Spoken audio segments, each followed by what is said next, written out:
Santosh, he grew up in India, Hindu background, so he knew the Hindu scriptures really well. His gallbladder erupted into his pancreas. Heartbeat was like 200 beats per minute, and they couldn't get it down, and he coded. And he hears code blue, and then he's above his body. And this brilliant God of light, he knew was a divine light. And he said, I always thought when you die, it's either nothing or maybe I would come back as another life form. He said, but that didn't happen. Instead, this divine light comes to him. He said, I fell in love with this light because I knew it was good and there to protect me and cared about me. And he follows and he travels through, again, these tunnels. And he comes to this place and he saw 12 gates. He said, I counted them. And he said, they were closed to me. And he looks at the nearest to try to find a way in, and he sees angels outside the gates. And he said, then I realize I'm looking at the kingdom of heaven.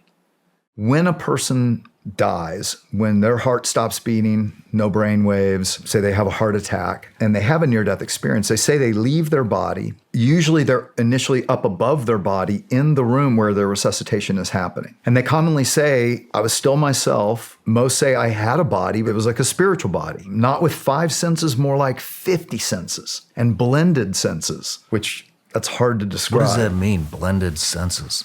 Say things like, it's not that I just saw it, I heard it. I didn't just smell it, but I could see the smell too. So the senses we think of sight, smell, touch, taste, an aroma would also have a sound to it. Okay. And a visual. I don't know. I'm just telling you what they say. I've never experienced anything like that. But our memories are stored in neural networks in our brain. That's electrical activity. So when you have a flat EEG for hours, where are these memories being stored? So then they say, well, maybe it's when the brain's being rebooted that all this is happening. But again, it doesn't explain verifiable observations. It doesn't explain the blind. Doesn't explain meeting people you didn't know were dead on the other side. Why is it that 57% of NDEers experience relatives who have died before them? 31% get a life review. They have this panoramic reliving of their lives. But if it's just a brain thing, why wouldn't 100% or 0% get a life review? Apart from being in the presence of God, near-death experiencers say the life review was the most life-altering thing they'd ever experienced. They can re-experience their whole life.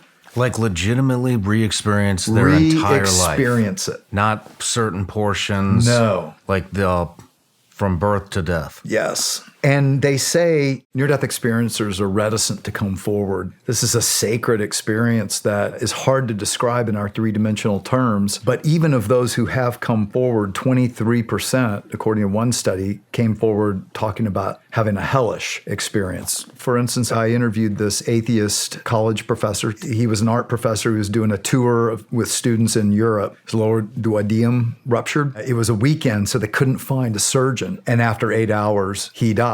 Now, he thought when you die, it's just unplug the computer, screen goes blank, there's nothing. Like he doesn't realize he's dead because he's sitting there thinking, something happened. I feel wonderful. And he feels these new senses. And then he realizes he's in this darkness. And he calls it a darkness that's darker than black. And I've heard people commonly say that. If it did in fact turn out that there was non-human intelligence visiting us from other dimensions, how would this play into religion, or would it?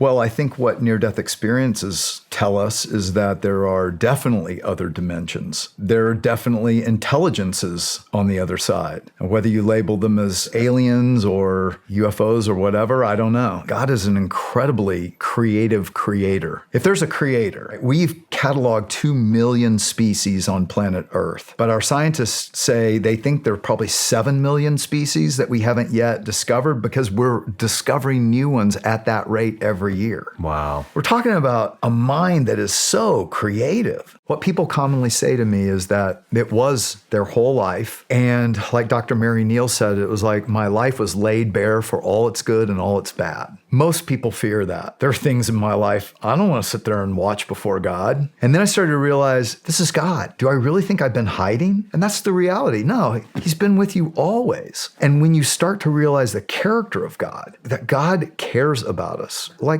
you care for your little son. And he has compassion and mercy, and he wants to help us. He's not a condemning. That's what Jesus said. I didn't come to condemn. That's what near-death experiencers commonly say. They say, God was not judging me. I was judging myself. God was unconditionally loving me and supporting me through this, learning about my life.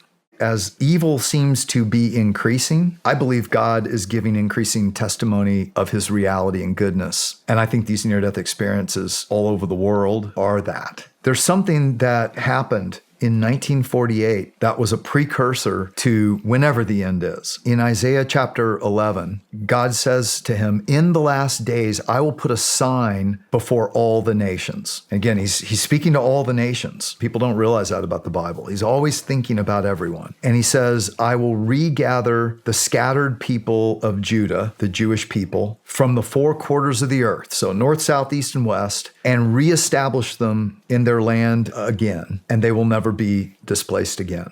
So why do you think humanity does put God in that box to where it is judgment, rules? I've always viewed him as an authority, like a the disciplinary. enforcer, the cosmic cop. Yeah. The cosmic cop. Well, I like that one. Yeah, like my friend likes to say, we look at God like he's sitting up there, and he's just a little bit perturbed and angry and like, is anybody having fun down there? Well, cut it out. Get back to work. Yeah. Where did that come Nothing from? can be further from the truth. You know what the last thing Jesus said his last night on earth before he knew he was going to be crucified? He said, I've told you these things so that my joy would be in you and your joy would overflow. Everything we love about this life, every good thing, every beautiful thing, all the pleasures, all the adventures, all the competition, where do we think we got the ability to experience good things like that?